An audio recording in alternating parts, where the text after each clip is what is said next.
Hey, what's up? Coaching Success Radio, William here, and I'm out for a walk. It's late in the evening. It's sun's going down. I don't know if you can see the sunset real well or not in the camera. It was gorgeous just about 2 minutes ago. I should have turned the camera on and done my intro then, but what are you gonna do? So today on the podcast, I have Amy Robeson. She's gonna come on and talk about her business model. Now, if you've been following for any length of time what I'm doing, and if you've gotten any coaching from me, or if you've gotten any of the information off any of my content, one of the things I'm passionate about is that you've got to narrow down your niche and be super specific about who you coach. And a lot of people, when they first start off, they're going to be like, I can do all sorts of stuff, right? I can help people with their mindset. I can help people make money. I can help people lose, they're trying to go through all these things that they can do. And I'm constantly saying, look, you got to pick one thing. You got to narrow it down and be super specific. Like, you can't spread yourself super thin, or else you're never, your message is too wide, nobody's going to hear you. But Amy did something very good and very creative, and I've seen it done many times with different niches, not quite like hers though. So she's very passionate about business coaching, and she's also a holistic healer. And she thought, if I can combine those two things into a very effective model that I can go and teach people and coach people on, then it's going to be something that she's going to be able to create for herself, for her clients, that is a unique selling proposition, and she did. She made a very good business doing this, and actually has a free bonus for everybody who's on the podcast today to check it out, to see how she's getting clients come to her. She's going to talk about how to use her very favorite strategy for getting clients for her business. She's going to talk about how she was able to take two niches, put them together, and create a great machine that is turning clients over to her at a rapid pace. She's also just a great down-to-earth person with a lot of good knowledge about how to run your coaching business. So I think you better pay attention, check it out. Amy Robeson coming up right now. As I build my coaching business, I want to know how to effectively serve clients and make more money doing it. This podcast will pull back the curtain to reveal exactly how successful coaches are building their empires. Join me as I engage with top coaches from all over the world to discover their secrets. No theatrics and no theory, just real-life strategy. My name is William Winterton, and this is Coaching Success Radio. Hi, everybody. William here, and welcome to the podcast. I'm super excited for today's show. We have an amazing guest who is very gracious and has a lot of great insight that she wants to share with us. This is Amy Robeson. She is a healer, and she is a holistic coach, and just has a wealth of knowledge in this world. And I'd love to bring her on and share her story a little bit. Amy, how are you doing? I'm doing good. Thank you for having me today. So thrilled to be in conversation with you and get to hear a little bit about what you're doing. I've seen some of your work on Facebook. I've been kind of following what you're doing, and just seemed intrigued to bring you on the show. So thank you for accepting. I'd love to just kind of start at the very beginning and hear a little bit about what compelled you to become a coach in the first place. So in my previous career, I've been in sales for a really, really long time. And I just always had this burning desire to do something different. I was extremely bored and uninspired in my previous career. And so, I wanted to do something that felt like it was going to make a difference. And so while I was in my career, I started gathering different healing tools and techniques that I could use. And I eventually realized that the only way I was going to really feel confident going out there was to actually be able to tie it into coaching some way, shape, or form. And so I ended up getting certified as a life coach because I felt like it would give me the coaching skills that I was looking for. And then two, it would make me feel super confident in the pricing that I was offering for my services as well. And I thought it would give me some sort of edge, as a healer, because I believe all healers are coaches, just some of them have not been trained to formally do it. Got it. So you would recommend anybody who's not yet certified to really explore that option? I think it's a great tool, especially if you have some resistance around not knowing what to do or what to say, that getting certified as a coach is really awesome, or having some sort of other training, because you can have some other training, some form of healing modality, something that allows you to have a technique that you're going to take them through, something that allows them to have a tangible result. And I think at the end of the day, it just comes down to confidence. If you feel confident in what you're offering and you don't feel like you need to go out there and get trained or certified, that's great. Because I mean, the coaching industry, it's not necessarily regulated, but it's a billion-dollar industry. It's an excellent way to make money. But I also think that you have to have integrity in what you're offering, the services that you're offering.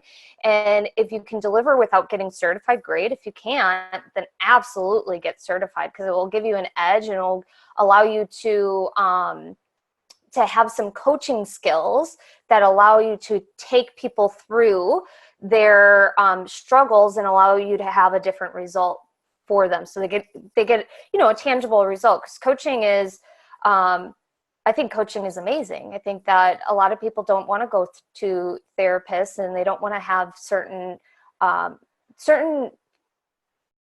like counselors and therapists have a stigma. And I think that when you hire a coach, it allows that stigma to start to disappear, because they don't feel like they're talking to a shrink. So talk to me a little bit about what it is that you do. Is that holistic? I have a blend of two things. So I help spiritual entrepreneurs make money. So I have a blend of business coaching, and then I have a blend of healing. So a lot of my clients like to come to me because they want to either learn how to deepen their spirituality and really shift their reality. So I teach them different healing techniques and modalities on ways that they can use, like the crystals or Akashic records or Reiki or something like that, where they can use that to not only better themselves, but to really, really change their reality all the way around, because they're getting support in different ways and they're deepening their spirituality. And by deepening your spirituality, it allows you to have a completely different outlook on life. And then my other part is I help spiritual entrepreneurs make money. I think that when you are sometimes spiritual entrepreneurs, don't understand the sales piece of it. And so I teach them how to sell and articulate a very woo-woo product into a tangible service, because it's something that you can't really see, touch, or smell. So you have to be able to explain it in a way that's tangible. And that's for any coaching service. You have to create an ability for them to understand that the opportunity of working with you is going to be tangible. And once you explain the tangibility of it, it will allow you to get more yeses. Got it. Okay. So explaining something that seems very abstract in a very concrete way. So the people, when you put a price tag on it, they actually know what the results are going to get out of it, Yes. and actually something concrete. Have you had instances where you grab somebody and you're gonna work with them and you're gonna help them out, but you find like a resistance and a wall and a barrier, and you come up against that? There's, two things. I believe that when you're first starting off, it doesn't matter if you're just starting off or not. It's important that you define who your no-no clients are, the clients that you don't want to work with. Because the clients that you don't want to work with are the ones that are going to give you the most pushback. They're the ones that are going to make your job 10 times harder. And that doesn't mean that when you're coaching that you don't a client doesn't have some resistance, because this is transformational work and there is going to be some resistance. But I think that when you define who you want to work with and what that looks like, and define who you don't want to work with, it's going to allow that struggle to lessen. And so, like, I don't have a lot of issues or problem clients, because most of the clients that I work with are like, they want to make major changes and they're willing to do the work. But I have had clients where they can't get out of their own ways sometimes. And that's where you got to get creative with the questions you ask, and holding space for them to make their own choices. One of the universal laws is just allowing, because allowing is a part of their process and we can't change that. And so I have had clients in the past come up to resistance, but we usually end up working through it. You just got to get creative. And it comes down to asking really powerful questions. Which again kind of goes back to the training, because you're gonna have kind of a resource and a database to go through. So excellent. That was actually that was good. It was a good insight to that. How do you find your clients for yourself? What seems to be the best way to find new clients? You know, I built my entire business in Facebook groups. Okay. This is how I just got started, and I just started posting and making offers in Facebook groups. It's free. It's free. I think that, you know, when you're just getting started, and if you don't have the capital to run ads, or you're not really sure, just find some Facebook groups that are where your people are hanging out, and add value, share, and make offers. And you know, that's how I got most of my clients. Now I get my clients from social media, from ads, and from, you know, going to conferences. Like, there's a blend that comes in, but and referrals. But it's just, you just got to get started and get out there and start sharing consistently on a constant basis. And when you're talking about Facebook groups, you're going into Facebook groups, or do you actually have your own group? I have my own Facebook group. It's called Sacred Awakening. So like, I started my own Facebook group, but when I first started, like, I had my own group. You got to funnel people into your group. And so I would start by posting in other people's groups. I don't post as much in other people's groups anymore, just because there's just not the time to do it. Right. Which is a great problem to have, but it's a great way to get started for free. Excellent. And how is that? So as far as managing your own group, would you recommend people eventually all kind of head that direction, or not? Maybe not all. That sounds very broad. But is that having your own group? Do you feel like that's a really good way to set up your own pond of people? Yeah, I think that having your own Facebook group is really, it's a nice, because here's the thing, your foundation is laid in your business when you talk about the things that you're really excited about. And so you want to create a safe space for you to actually do that and be your most authentic self, and to create a space where people can be supported. And I think that depending on your business and how you like to interact on social media, I think having and creating your own Facebook group is a great way to get started, and to also just test the waters on, like, sharing. And you can always change it. You can always delete it. You can always let it go, whatever it is that you want to do. But it will allow you to, like, start showing up consistently, because you feel like there's a community there for you to support. That's awesome. Well, you have done something that is phenomenal as far as I'm concerned. I've interviewed, I don't know how many people so far, but you came on and you said you have something you want to share with our listeners and our viewers. You have a resource. Yeah, so if you're looking to, so the best way to get clients is to offer something for free. So to offer some sort of clarity call, discovery call, something like that.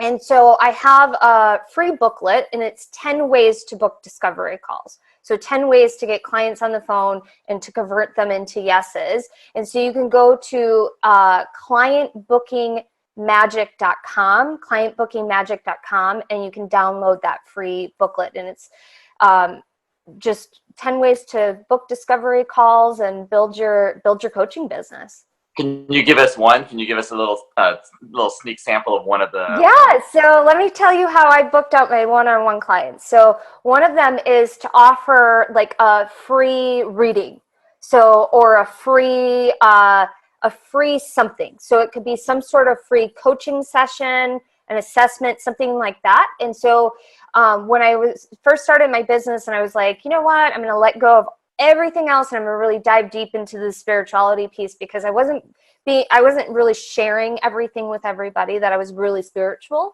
And I decided I was gonna just offer a free 20-minute Akashic record reading, and I made a 4-minute video, and I ended up booking 41 discovery calls in less than 24 hours. I had 245 people opt in to sign up, and I ended up having to shut the link off after 24 hours just because I couldn't fit any more people in. And so that's one of the ways, is to offer some sort of free session, because that free 20-minute session gives them a taste test of your work. and it builds like and trust, and it's easier to convert someone that's already gotten a taste test of what it is that you can offer them.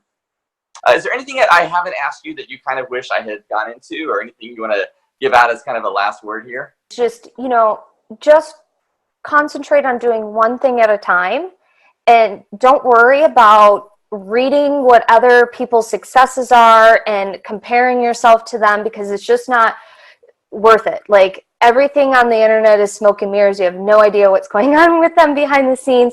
And so you can create your own success by just doing one thing at a time and focusing and concentrating on the desire that you have deep within. Wow, that was awesome. Thank you so much for tuning in and checking us out.